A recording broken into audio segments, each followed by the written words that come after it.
Hello साथियों, नमस्कार। कैसे हैं आप सब लोग। आशा करता हूँ आप सब लोग अच्छे होंगे। दोस्तों क्या है ना, उत्तर प्रदेश में इस समय मांग चल रही है कि सुपर टेट में एकेडमिक को हटाया जाए।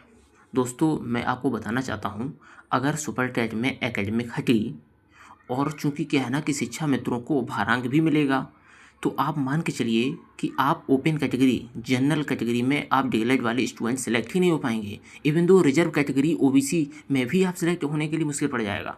सारे शिक्षा मित्र ही सीटें कवर कर लेंगे, जनरल की तो सारी सीटें शिक्षा मित्र ही कवर कर लेंगे। साथ ही साथ जो रिजर्व कैटेगरी वाली सीटें हैं लाइक ओबीसी वाली, वो भी शिक्षा मित्र कवर कर लेंगे। कैसे, मैं आपको बता देता हूँ। दोस्तों क्या है कि सुप्रीम कोर्ट ने बोला है, ये ऑलरेडी अब सुप्रीम कोर्ट बोल चुकी है कि शिक्षा मित्रों को एक बड़ी भर्ती यानी तीसरी भर्ती में भी उनको भारांक दिया जाएगा, उनको 25 नंबर का भारांक दिया जाएगा। ये सुप्रीम कोर्ट बोल चुके हैं, समझ लो। राज्य सरकार इस चीज़ को हटा ही नहीं सकती है, भारांक मिलना 100% श्योर है। ठीक है, पहली चीज़। दूसरी चीज़, आप देखिए कि कैसे शिक्षा में सेलेक्ट होंगे। दोस्तों बताता हूँ मैं। मान लीजिए सुपर टेट का 150 नंबर का पेपर होता है, ठीक है, और सुपर टेट का 60% लिया जाता है गुणांक, ठीक है ना, 60% जोड़ा जाता है ना। तो आपको बता दूं, अगर आप 115 नंबर ला रहे हैं, आप डीएलएड के स्टूडेंट हैं, पढ़ने में अच्छे स्टूडेंट हैं, और आप 150 में से कितना नंबर ला रहे हैं, 115, ठीक है ना। और दोस्तों 115 अगर आप नंबर ला रहे हैं, तो मुझे क्या है ना कि इसको गुणांक में कन्वर्ट करना है। गुणांक में कैसे कन्वर्ट करेंगे, इसका पहले हम परसेंटेज निकालेंगे, ठीक है ना। तो 115 अपॉन में 150 इंटू 100 करेंगे तो 76.66% आपका नंबर हुआ, ठीक है ना। इसका 60% गुणांक जोड़ा जाएगा, तो क्या करेंगे 76.66 इंटू 60/100, तो ये 46 गुणांक आएगा, ठीक है ना मित्रों, 46, ठीक है। तो आपका ये 46 गुणांक हुआ अगर आप डी के स्टूडेंट हैं, ठीक है। और दोस्तों मैं मान के चल रहा हूँ कि आपका एकेडमिक में 25 गुणांक बन रहा होगा। एकेडमिक में कितना बन रहा होगा, 25 मान के चल रहा हूँ मैं, ठीक है ना। सपोज दैट मान के चल लीजिएगा कि आप यानी 50% हाई स्कूल में ला रहे हैं, 50% आप मान लीजिए हाई स्कूल में ला रहे हैं, ठीक है ना। 50% आपके मान लो इंटर में भी हैं, है ना। या मान लीजिए 60% आपके इंटर में है ना, 60%, और 50% आपके ग्रेजुएशन में है ना। तो और आपके मान के चलिएगा कि 90% आपके मान लो डी लाइन में है। तो कितना हो गया, 6 5 11 5 16, 16 9 25, ठीक है ना, 25। तो आपका दोस्तों 25 गुणांक ये बन जाएगा, है ना। कितना बन जाएगा, 25। यानी अगर आप डीएलएड के स्टूडेंट हैं तो आपका 25 गुणांक बन रहा है दोस्तों। तो ये 46 में से आप 25 गुणांक जब जोड़ देंगे तो ये कितना बनेगा, 6 5 11 के एक हाथ से लगे 1 4 2 6 1 7, ठीक है ना, 71 गुणांक। यानी आपके 71 गुणांक बनेंगे अगर आप डीएलएड के स्टूडेंट हैं। ध्यान रखना दोस्तों, 71 गुणांक मतलब इसमें आपका मैंने सुपर टेट का भी जोड़ दिया 60%, और 40% एकेडमिक भी मैंने आपको इसमें एड ऑन कर दिया है, ठीक है ना। तो आपको 71 गुणांक बन रहा है। अब दोस्तों मैं शिक्षा मित्रों को बताना चाह रहा हूँ।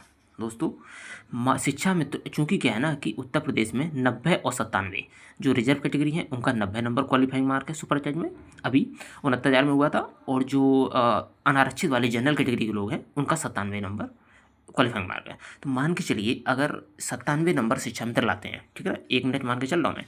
मान लीजिए शिक्षा मित्र अगर जो है, शिक्षा मित्र मान लीजिए अगर 97 नंबर ला रहे हैं, ठीक है ना, 97 नंबर सुपर टेट में, है ना, आउट ऑफ 150। अगर ये 97 नंबर ला रहे हैं दोस्तों, तो ये हो जाएगा कितना, 65%, 65% हो जाएगा ये उनका, ठीक है ना। तो 65 का जब आप निकालेंगे 60%, सुपर टेट का 60% जोड़ा जा रहा है ना, तो इसका 60% निकालिएगा 60/100, तो ये कितना आ जाएगा, 6 36 और 6 पंचे 30 यानी 39, यानी 39 गुणांक हुआ जाके, ठीक है ना दोस्तों। शिक्षा मित्रों का कितना गुणांक हुआ, 39, ठीक है। यानी 39 गुणांक उनको मिला ये किसमें, सुपर टेट से। सुनते रहना दोस्तों, सुपर टेट से उनका 39 गुणांक मिला है। साथ ही साथ दोस्तों उनको सुप्रीम कोर्ट ने यानी 25 नंबर का उनको भारांक देने की बात की गई है। 25 नंबर, सुनना मित्रों, तो 25 नंबर का मतलब ये हुआ दोस्तों, एक्चुअली क्या है कि 25 नंबर हुआ यानी 2.5 नंबर का एक गुणांक बन जाता है, 2.5 नंबर का, है ना। तो 25 नंबर में कितना गुणांक बन जाएगा, 10 गुणांक, 10 गुणांक बन जाएगा। तो 39 में 10 हम जोड़ देंगे तो कितना बन गया, 49, यानी 49 गुणांक शिक्षा मित्रों का ये बन चुका है। यानी भारांक प्लस ये क्या है, भारांक, भारांक प्लस सुपर टेट। साथ ही साथ दोस्तों मैं मान के चल रहा हूँ कि शिक्षा मित्र का 23 गुणांक कम नहीं बनेगा। मान लो कोई भी शिक्षा मित्र, मान लो पुराने हैं वो, है ना, काफ़ी पुराने समय है, उस टाइम में परसेंटेज कम बनती थी। तो मैं मान के चल रहा हूँ, मान लो कोई हमारे शिक्षा में साथी होंगे, उनका मान लीजिए कि हाई स्कूल में 50%, ठीक है, इंटरमीडिएट में दोस्तों उनका मान लीजिए 50%। इसके अलावा दोस्तों ग्रेजुएशन में भी मान के चलिए उनका 50%। इसके अलावा दोस्तों जो हमारा डीएलएड बीएड वगैरह जो बीटीसी वगैरह होता है, बीसी बीटीसी, इसमें मान लीजिए 80%। तो कितना हो गया? 8 5 13 5 18 5 23, 23 गुणांक, यानी शिक्षा मित्रों का 23 गुणांक दोस्तों बना। तो दोस्तों 23 इसमें और ऐड ऑन कर दीजिएगा। तो 49 में दोस्तों जब हम 23 और जोड़ देंगे तो कितना बना? 9 3 12 2 लग 1 4 2 6 और 1 7, 72 गुणांक। दोस्तों शिक्षा मित्रों का गुणांक कितना हुआ? 72। सोचिएगा। और इधर आपका गुणांक कितना हुआ? ये 71।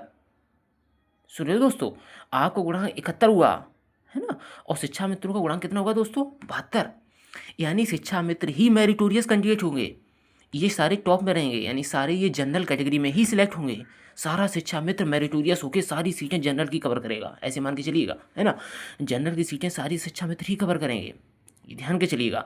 और इवन दो अगर ऐसा हुआ कि मान लीजिए कि जनरल की सीटें, सपोज दैट मान के चल रहा हूँ मैं, जनरल की सीटें मान लीजिए अगर रहती हैं 6000, एग्जाम्पल ले रहा हूँ, जनरल की सीटें मान के हैं 6000, और शिक्षा मित्र ऐसे इस टाइप के गुणांक पाने वाले मान लो कितने हैं?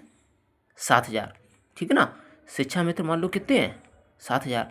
तो दोस्तों आप यकीन मानिएगा कि 6000 सीटें तो शिक्षा मित्र सारे मेरिटोरियस में रहेंगे ही। आप डीएलएड वालों की हिम्मत नहीं है यहाँ पे आ जाएं, सारे शिक्षा मित्र ही कूद पड़ेगा। साथ ही साथ जो 1000 और शिक्षा मित्र हैं, अगर इसमें कोई भी शिक्षा मित्र अगर ओबीसी कैटेगरी का होगा तो वो ओबीसी कैटेगरी को ही कब्जा में मारेगा, आपका नंबर नहीं आएगा, सारा शिक्षा मित्र ही सीट को कवर करेगा। तो इसीलिए दोस्त मैं आपको ये समझाना चाह रहा हूँ कि अगर उत्तर प्रदेश में एकेडमिक खचती है तो आप में से बहुत से कैंडिडेट हैं जो नौकरी डीएलएड वाले नहीं ले पाएंगे, सारी सीटें शिक्षा मित्र भाई की हो जाएंगी ज़्यादातर, क्योंकि वैकेंसी अब 69,000 नहीं आ रही हैं कि जनरल की उसमें 35,000 वैकेंसी दोस्तों, है ना।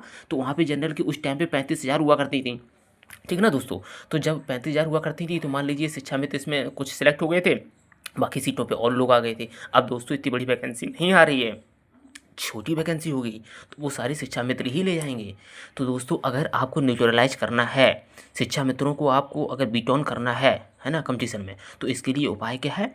जब आपकी एकेडमिक जुड़ेगी तो चूंकि क्या है, शिक्षा मित्र हमारे पुराने भाई बहन हैं, आप नए हैं, आपकी एकेडमिक थोड़ी उनसे ज़्यादा है, तो आपको थोड़ा एकेडमिक में लाभ मिलेगा, है ना दोस्तों। थोड़ा आप एकेडमिक में अप करेंगे, है ना, शिक्षा मित्रों से। साथ ही साथ आप उनसे पढ़ने में थोड़े बेटर ही हैं, आप तैयारी कर रहे हैं तो थोड़ा आप उनसे सुपर टैच में ही अप करेंगे। जब आप दोनों जगह उनसे अप करेंगे तब दोस्तों आप उनको बीट ऑन कर पाएंगे, है ना। तभी आप उनको बीट करके जनरल से कैटेगरी में या ओबीसी रिजर्व कैटेगरी में आपकी सीट श्योर हो पाएगी। अदरवाइज दोस्तों केवल रिटन के बदौलत आप शिक्षा मित्रों को बीट आउट नहीं कर सकते हैं, है ना। आपका सिलेक्शन नहीं हो पाएगा, बहुत मुश्किल पड़ेगा, या तो बहुत बड़ी वैकेंसी हो तो ही सिलेक्ट हो पाएंगे, अदरवाइज मुश्किल पड़ेगा। इसलिए जो लोग आपको यूट्यूब पे भड़का रहे हैं ना कि एकेडमिक हटाइए हटाइए हटाइए, वो लोग सेंसिटिव मुद्दे पे बात कर रहे हैं, है ना। इसलिए दोस्तों यकीन मानिएगा, आप पढ़ाई करिएगा, जैसी प्रोसेस चल रहा है 69,000 का जो था, अगर वैसा ही प्रोसेस चला तो भगवान के पास आप सिलेक्ट होंगे, अदरवाइज बहुत ही मुश्किल पड़ेगा, है ना दोस्तों। क्योंकि सुप्रीम कोर्ट ने कहा है उनको 12 अंक मिलेगा ही, या तो दोस्तों 12 अंक खत्म हो जाए, उनको ना मिले 25 नंबर का 12 अंक, तो फिर मैं मान के चलता हूँ एकेडमिक हट भी जाएगी तो भी आप सिलेक्ट हो जाएंगे। लेकिन चूंकि 12 अंक हटेगा नहीं, इसलिए एकेडमिक जुड़ना ही चाहिए, तभी आप सिलेक्ट होंगे। धन्यवाद साथियों।